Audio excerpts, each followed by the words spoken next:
This is the last preview of my series, and it is all about the NFC West. And the NFC West, in my opinion, doesn't get talked about a lot or doesn't get talked about enough. I don't really know why, because 3 out of the 4 teams in this division have won Super Bowls. And so I'm not really sure why this division doesn't get talked about that often. And I thought the NFC West was going to be a perfect way to end the series because it's the division that a lot of people don't talk about.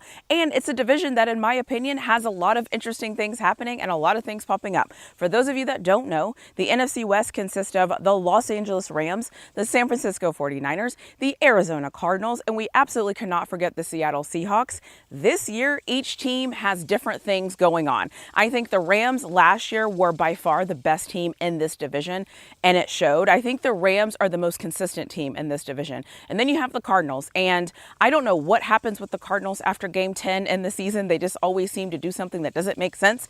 Last season, they really needed a pass rush, and I think they were able to get a pass rush, so kudos to the Arizona Cardinals for that. And then you have the Seattle Seahawks, and for a long time, the Seattle Seahawks were one of the staples of the NFC West. Right now, they're rebuilding. They have a new coach. They're trying to figure out some things. I thought they drafted pretty well, so the Seattle Seahawks are here. We'll see what they have going on. And then finally, we have the San Francisco 49ers. And if you have watched me or listened to me talk at all, you will know that the San Francisco 49ers often make me upset for a lot of different reasons, and I'm not going to get into that here. The other thing I think is going to be interesting this year about the NFC West, sorry, the cicadas are so loud.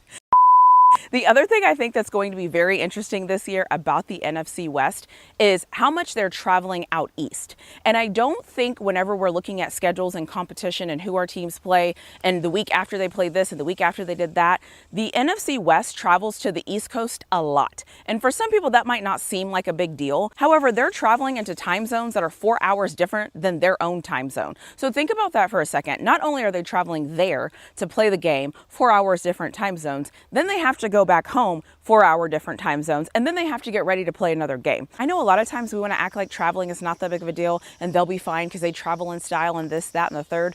Their bodies are still bodies, okay? And so I think it is actually a really big deal that the NFC West is going from the West Coast to the East Coast so many times this year. So I'm just calling it out as something to be aware of. I think the NFC West this year might be a division that plays spoiler for a lot of teams, or who knows, they might have some teams that really come in and surprise some people. I'm looking at you, Arizona Cardinals, because I know last year I started to get high on Arizona.